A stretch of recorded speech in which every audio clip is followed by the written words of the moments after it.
Okay. Minta maaf tadi ada masalah teknikal. Kita teruskan balik minta maaf sangat Nampak lagi ke slide? Nampak lagi kan?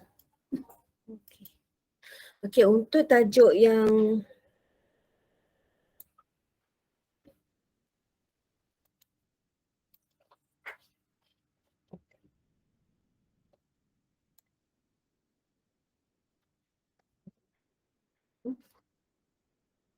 untuk tajuk sesi yang ke-14 ni, tajuk ini dia membincangkan tentang sokongan yang berterusan lah bagi seseorang ibu yang menyusu bila dia dah bersalin tu dekat hospital, apa sokongan yang dia dapat dan kemudian dia balik rumah. Bila dia balik rumah, dia pun buatlah, dia laporkan pada klinik kesihatan yang berdekatan untuk buat lawatan rumah. So, siapa yang berperanan untuk bagi sokongan lagi masa dia buat lawatan rumah tu, kemudian bila dah kadang-kadang cek jaundice ke apa ke, dia datang ke klinik kesihatan, siapa yang perlu bagi sokongan untuk ibu tu meneruskan penyusuan. Sebenarnya banyak begitu banyak halangan bagi seseorang ibu tu menyusu.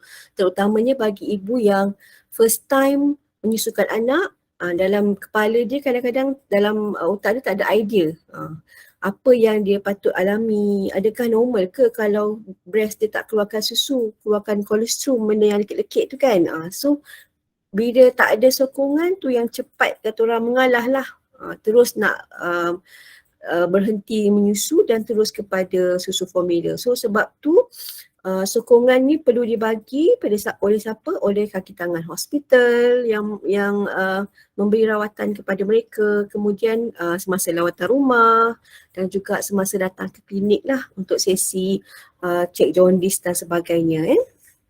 Kiranya seminggu ataupun 2 minggu pertama tu adalah tempoh yang sangat kritikal bagi seseorang ibu tu tadi sama ada dia berjaya ataupun tidak nak menyusukan anak. Sebab selain daripada sokongan ni ada juga orang yang menentang. Sebagai contoh, ada setengah mak mentua ataupun ibu dia sendiri, macam mak dia sendiri, mak dia kata tak apalah mak tak menyusukan anak, kau tak payah menyusukan anak. So banyak halangan, banyak cabaran yang perlu ditempuh oleh ibu yang mula-mula nak menyusukan anak. Okey. Untuk sesi yang ke-14 ni, apa yang kita perlu tahu? Yang pertama, persediaan yang perlu ibu-ibu tu tahu, apa yang perlu ibu tu tahu dalam kepala dia mesti ada apa idea apa kan, semasa ibu tu keluar je daripada wad bersalin tadi. Okay?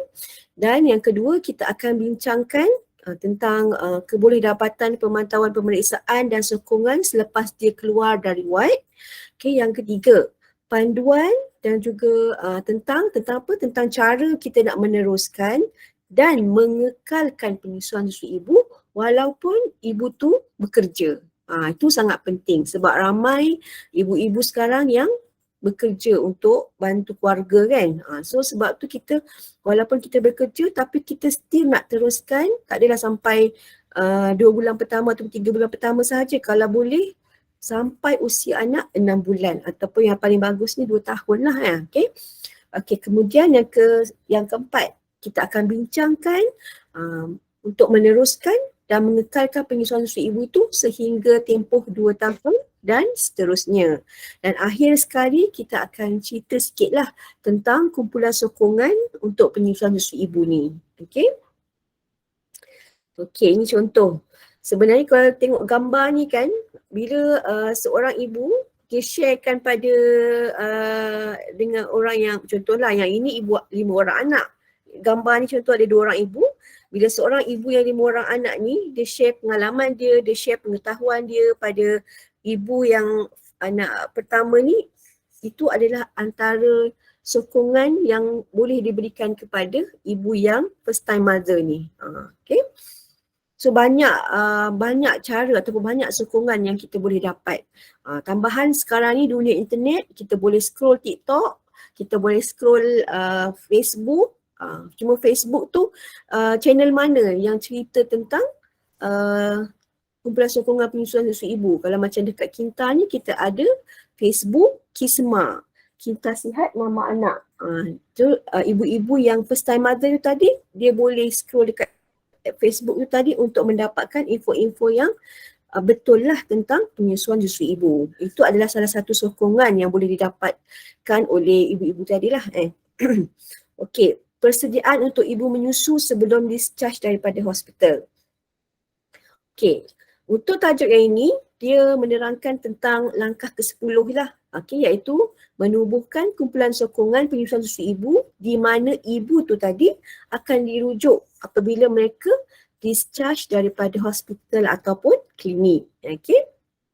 So sebenarnya sokongan yang berterusan ni merupakan kunci kepada amalan penyusuan yang berjaya. Seperti saya cakap tadilah. Di samping ada cabaran, kena ada yang banyak yang memberi sokongan. Sokongan ni macam banyak segi. Tidak semestinya kawan.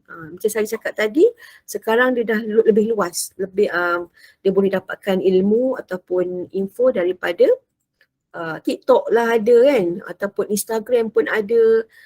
Facebook, laman web, semua ada. Okay. Okay, apa yang perlu ibu tu tahu sebelum dia meninggalkan hospital dan pulang bersama baby dia tu tadi. Okay, kalau kita lihat ni, bila dah bersalin, ni dah nak get ready nak balik lah. Ibu ni dia dah siap-siap pakai baju tak cantik tu. Bila dia balik, apa dalam fikiran dia nak kena tahu. Okay. Sebelum ibu tu lepas bersalin ataupun discharge daripada ward, okay, kena pastikan kaki tangan kesihatan sepatutnya dia memainkan peranan untuk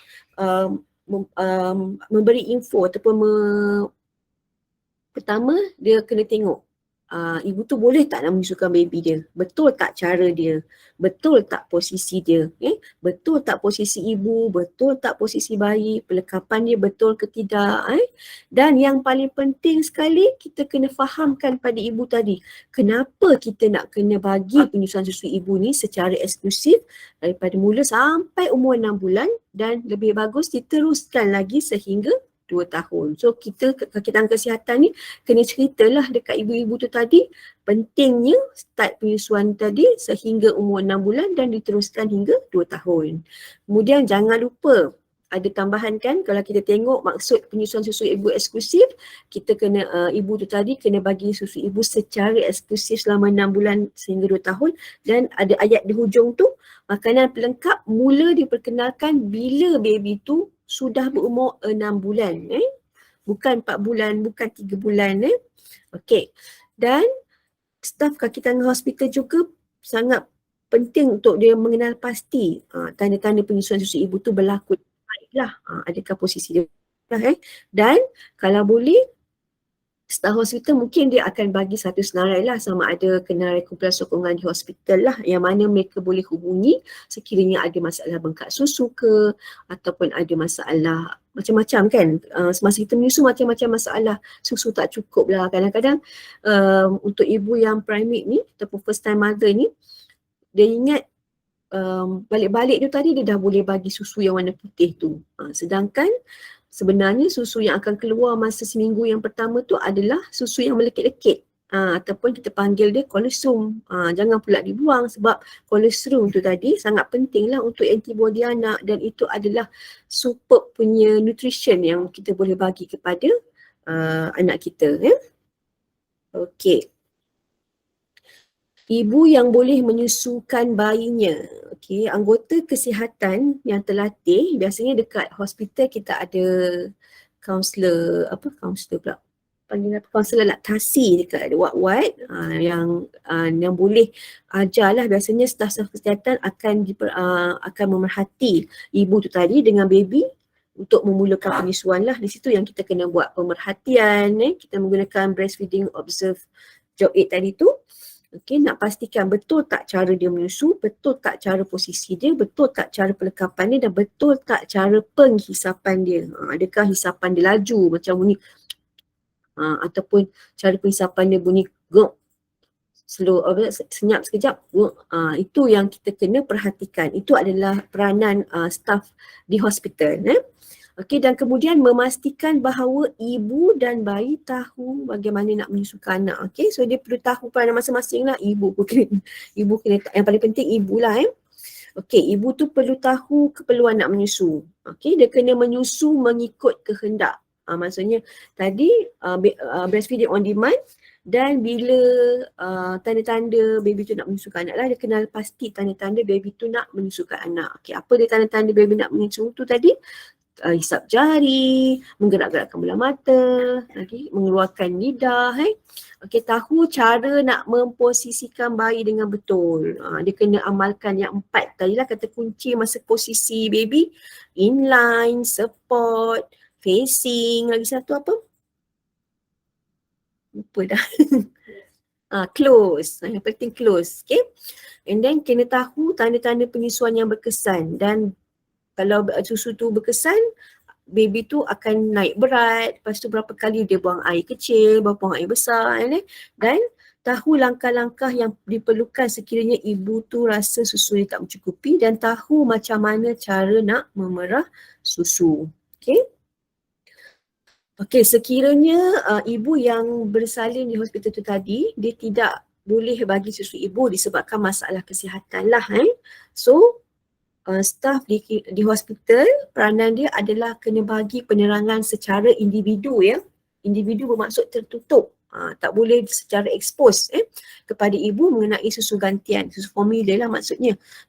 Kena pastikan sama ada ibu tu mampu ke tidak nak belikan susu tadi, mampu beli, affordable, feasible, mudah ke tak nak dapat susu yang kita takkan sarankan susu yang bagus lah. Kita bagi pilihan kepada ibu untuk pilih sendirilah dan selamat digunakan. So kita kena ajar tentang, kita kena aplikasikan prinsip AFAS tadi lah, iaitu acceptable, feasible, affordable dan juga sustainable dan selamat digunakan, safe. Okey, dan kena ajarlah jumlah ataupun kuantiti susu yang mencukupi mengikut umur baby tu tadi, berapa bulan, dan kena ajar juga disediakan dan diberikan kepada baby dengan cara yang selamat. Itu paling penting, selamat. Selamat dia bermaksud, kita kena tanya dekat rumah dia ada tak bekalan air yang berterusan, yang mudah dapat bekalan air pipe lah. Mungkin ada juga pasien-pasien tadi yang tak ada bekalan air yang selamat dan yang bersih kan. Okay. Dan cara untuk mengurangkan risiko yang berkaitan dengan susu formula tadilah. Sebab tu kita lepas ni kita akan belajar bagaimana cara yang betul untuk membersihkan peralatan yang kita gunakan semasa memberi susu formula. Okey. Sekiranya ibu tidak memberi susu ibu, so anggota kesihatan perlu memperhatikanlah sama ada dia mampu tak nak beri susu formula, memberi susu gantian kepada bayi dengan cara yang selamat lah. Sebelum baby tu kena ajar dia cara nak bancuh susu yang betul, berapa suhu dia. Lepas tu kena ajar dia cara nak pilih botol susu yang betul. Bila kita nak kena tukar puting, kena cerita dekat mereka, dekat ni lah, cara nak rebus, bukan rebus, steam peralatan yang digunakan untuk susu formula, itu semua kena ajar lah. Okey, dan sebelum ibu tu balik, kita kena ajar dengan dia pentingnya penyusuan susu ibu tadi daripada lahir sehingga 6 bulan lah. Kena sentiasa repeat supaya dia punya, apa kata orang, dia punya panggil apa ya, pegangan dia tu tak beralih arah. Sebab bila once dah balik rumah ni, banyak cabaran daripada ibu mertuanya, daripada ibu dengar je budak menangis, tak cukup susu ni, nak kena sumbat dengan susu formula. So that's why kena sentiasa ulang semasa dekat dalam hospital tu tadi, supaya ibu tu tadi tak goyah lah dengan dia punya pendirian untuk menyusukan anak. Okey, mengenal pasti tanda-tanda penyusuan susu ibu dalam keadaan baik. Di mana kita boleh lihatlah sama ada baby tu peka dan aktif, dia hisap susu sekurang-kurangnya 8 kali sehari, dan baby tu tidur beberapa ketika dalam tempoh 6 jam, dan kalau dia menyusu baik, tanda-tandanya baby tu membuang air kecil 6 kali atau lebih dalam masa 24 jam, dan warna air kencing tu mesti putih dan cair lah. Okay. Dan yang seterusnya tanda-tanda dia adalah baby tu tadi membuang air besar 3 kali atau lebih. Biasanya lebih sebab dia nak buang mekonium tu tadi, so dia boleh buang lah kuning tadi kan. Dan bila penyusuan tu berlaku dengan baik, kita sendiri boleh rasa sebagai ibu payudara kita bila cukup waktu je dia rasa macam full ataupun penuh, berat kan, berbanding selepas menyusu. Okey, payudara kita dan puting dia tak ada rasa, lebih selesa lah dan tak ada rasa pedih. Dan yang paling penting sekali, kena pastikan ibu tu yakin untuk menjaga baby tu. Okey. Okey, mengenal pasti sokongan berterusan yang ibu perlukan. Sama ada sokongan ahli keluarga, sokongan rakan-rakan, sokongan anggota kesihatan ataupun individu lain yang diperlukan. Biasanya anggota kesihatan lah, doktor kalau macam ada masalah yang lebih macam dah ada apa panggil mastitis tadi, kita perlukan bantuan doktor kan. Kalau setakat bengkak susu mungkin kita boleh minta tolong ahli kumpulan sokongan ataupun klinik-klinik staf nurse yang datang waktu rawatan rumah, dia orang boleh ajarkan macam mana nak mengurangkan bengkak susu. Okey. Kita kenal pasti ibu-ibu mana yang lebih memerlukan sokongan. Pertama sekali adalah ibu yang memerlukan penjagaan anak-anak lain. Yang ini memang saya sendiri alami bila saya pantang anak yang dah yang kelima kan. So di samping kita kena uruskan anak yang baby ni tadi, dalam masa yang sama anak ada nak uruskan anak yang di sekolah, nak kena masak untuk anak yang ni. So banyak cabaran lah. Dan yang kedua adalah ibu yang melahirkan anak pertama. Yang ini yang memang tak ada pengalaman langsung nak menyusu. So kita kena pastikan ada sokongan lah. Kemudian ibu yang mempunyai kesukaran nak menyusukan anak. Ni ibu yang kalau contoh low birth weight ke okay. Dan ibu bekerja di luar dan perlu meninggalkan anaknya. Ini paling penting. Kalau bila ibu tu bekerja, yang paling penting kena ajar teknik untuk memerah susu tu tadi. Tak semestinya menggunakan pump. Kena ajar yang paling asas tu iaitu menggunakan tangan lebih penting sebab bila tak ada elektrik ke ataupun tertinggal kompartmen-kompartmen dalam pump tu tadi sendiri, memang kita kena menggunakan tangan. Okay? Okay, tiada individu lain yang boleh memberi sokongan. Ibu yang menerima banyak nasihat daripada ramai individu sehingga ibu tu sendiri rasa ragu. So kita kena banyak bantu dia lah dan ibu ataupun baby yang ada masalah kesihatan. Okay. Persepsi dan keupayaan ibu dapat melakukan segala-galanya tanpa perlu apa-apa bantuan. Itu penting. Jika perlukan bantuan, kita sewaktu lawatan rumah, staf-staf klinik tadi yang datang ke rumah tu tadi sangat-sangat perlu observe keadaan ibu dengan baby tu tadi. Adakah susu dia cukup, adakah teknik dia betul, ada tak masalah bengkak susu ke. Okay.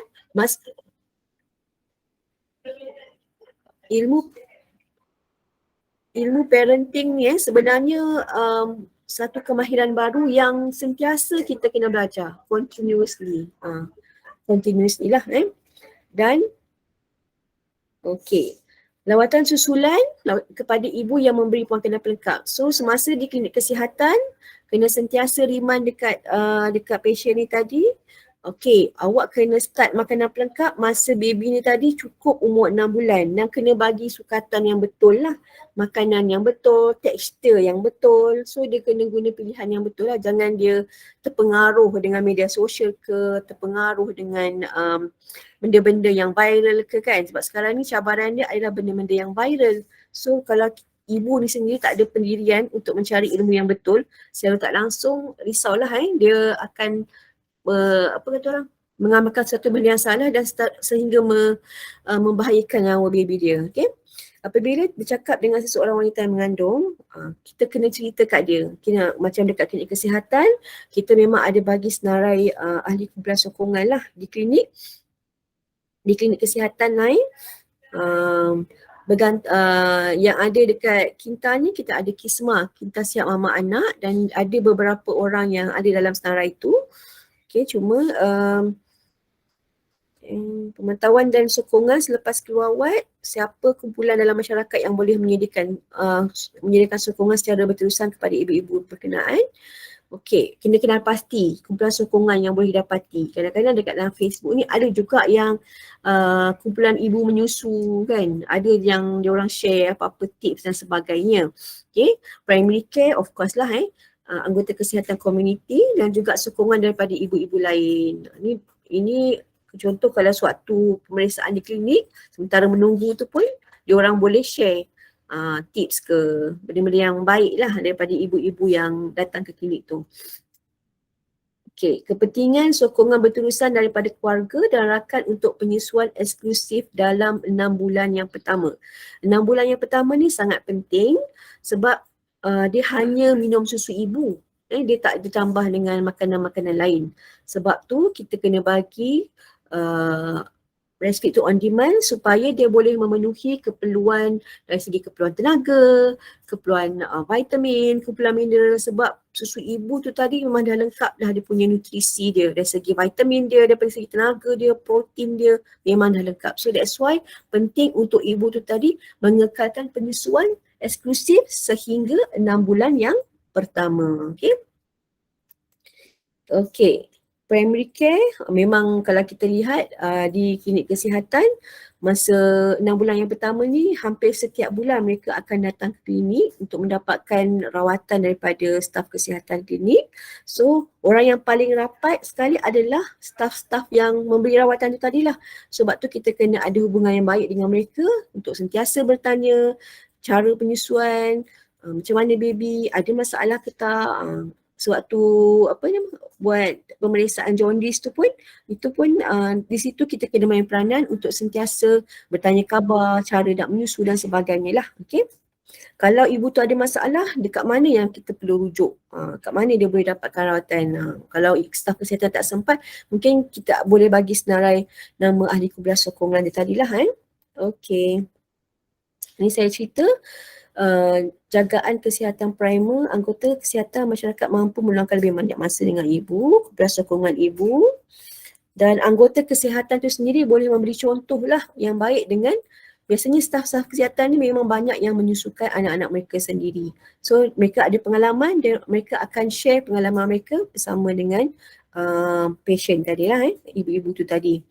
Okey, kumpulan sokongan dari ibu ke ibu. Sokongan ibu ke ibu ni melibatkan komuniti ataupun masyarakat. Sama ada secara individu ataupun berkumpulan.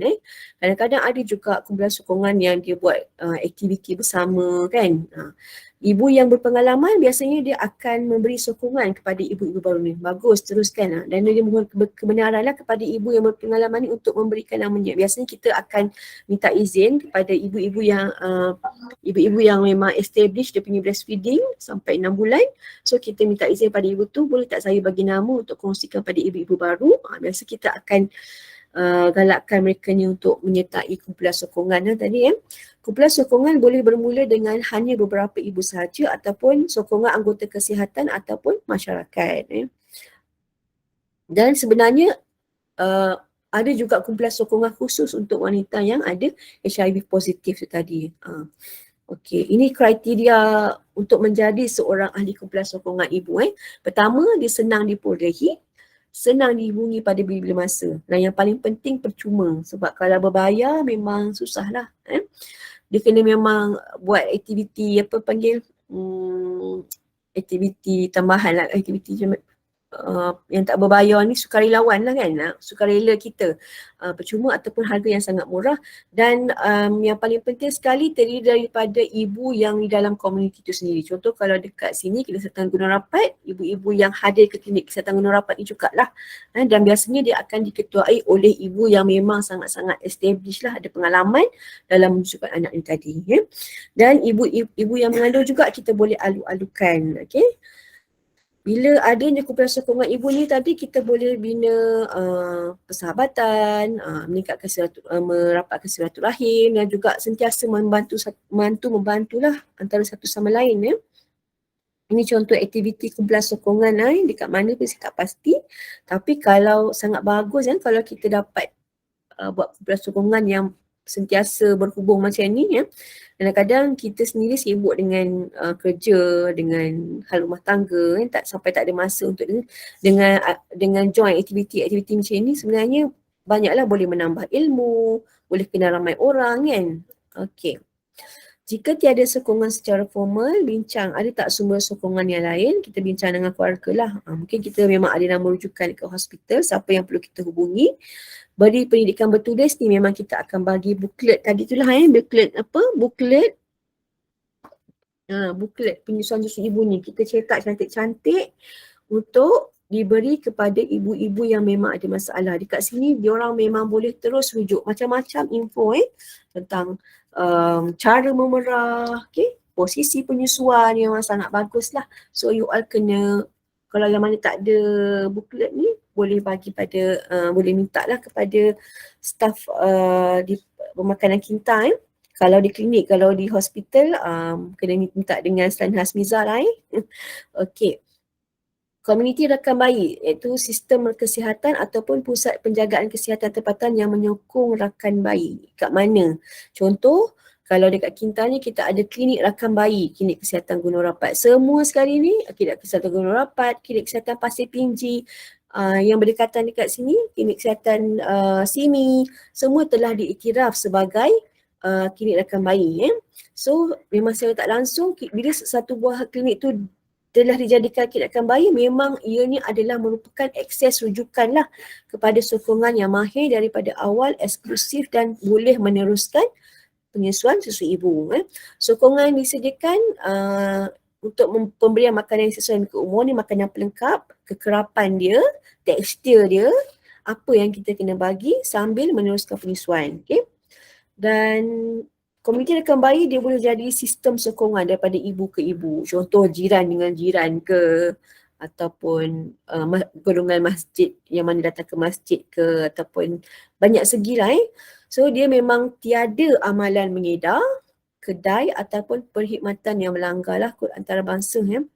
Okey, ini penyusuan susu ibu bagi ibu yang bekerja. Sebab ramai ibu-ibu yang bekerja dan dia akan memperkenalkan makanan tambahan. So secara tak langsung, maksudnya susu formula lah. So bila dia dah start susu formula, secara tak langsung penyusuan susu ibu dia tak sampai 6 bulan lah, lebih awal lagi, seawal 3 bulan. Okay. So anggota kesihatan sangat-sangat perlu memainkan peranan penting dalam memberi keyakinan kepada ibu ni tadilah macam mana caranya kita nak teruskan penyusuan susu ibu walaupun kita bekerja. Okay.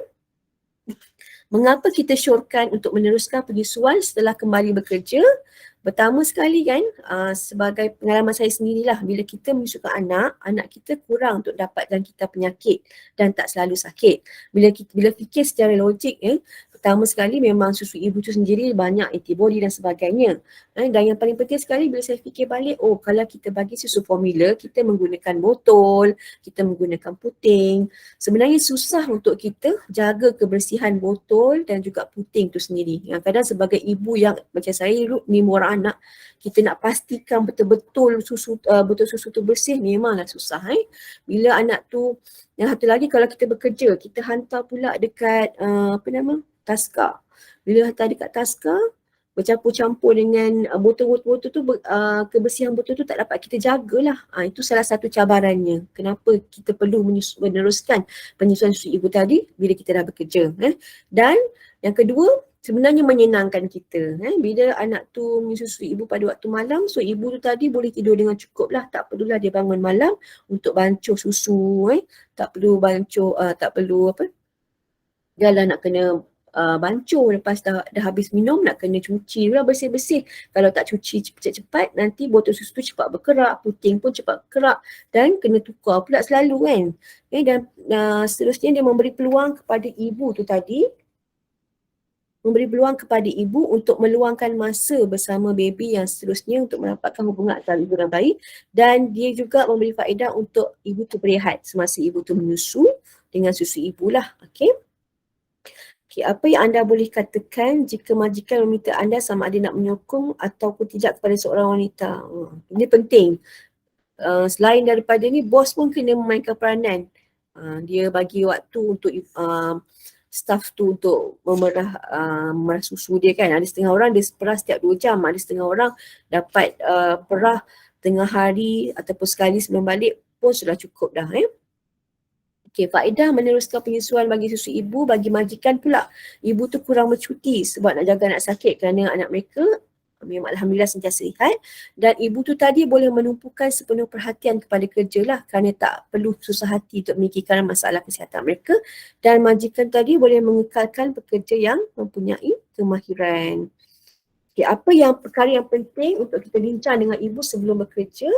Pertama, bolehkah bayi tu pergi kerja bersama ibu tu memang jarang lah kan. Bolehkah baby tu dijaga di tempat kerja supaya ibu boleh pergi menyusu pada masa rehat? Itu memang kalau siapa yang dapat tempat mengasuh anak tu dekat dengan tempat kerja, memang satu kata orang bonus lah. Bila tak cukup susu je, kita boleh terus bagi susu kat dia kan.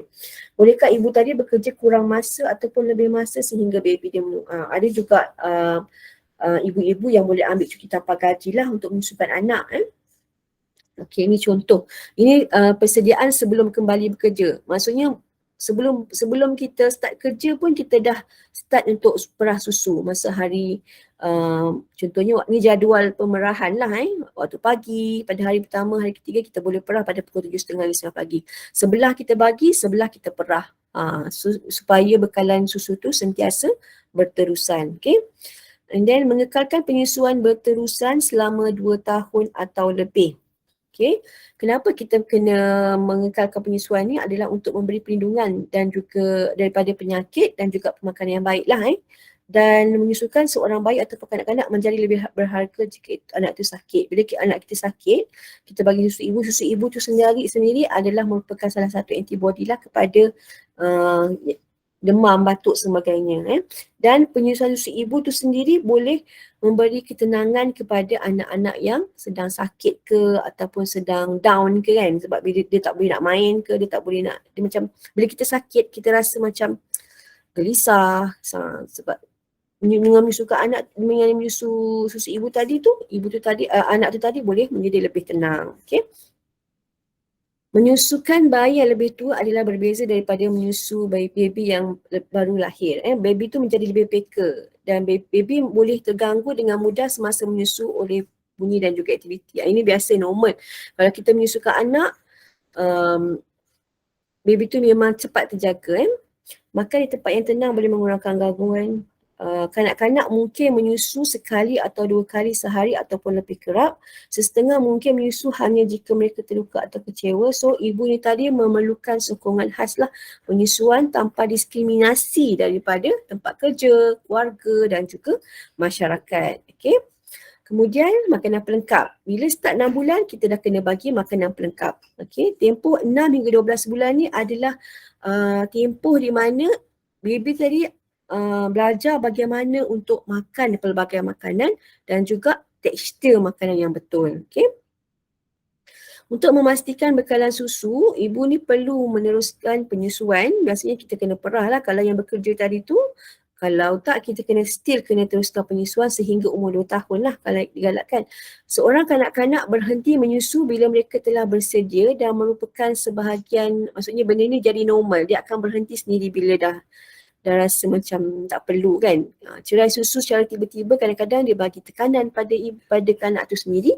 Ibu pun kadang-kadang dia rasa macam guilty, rasa bersalah dan sebagainya lah. Okey. Okey, ini adalah contoh program kesihatan kebangsaan untuk ibu dan anak-anak. Kita ada program Safe Motherhood, program iaitu program di mana pemeriksaan kesihatan ibu sepanjang kehamilan untuk memastikan kelahiran yang selamat. Okay, kita ada program IMCI. Apa dia IMCI? The Integrated Management of Childhood Illness, di mana pemeriksaan kesihatan kanak-kanak untuk mengelakkan daripada penyakit yang berulang. Kita ada juga EPI, Expanded Program of Immunization, iaitu pemberian imunisasi kanak-kanak pada interval ataupun tempoh yang lebih kerap. Dan kita ada juga program Supplementation of Full Cream Milk, di mana kita bagi bantuan susu tepung kepada ibu-ibu dari kumpulan yang berpendapatan rendah. Ada program Neonatal Screening Program, and then kita ada program Early Child Development Program, iaitu pemantauan tumbesaran dan juga pertumbuhan kanak-kanak. Dan akhir sekali kita ada Family Planning Program, iaitu bantuan kepada ibu untuk merancang keluarga. Okay, itu sahaja untuk topik sokongan berterusan kepada ibu.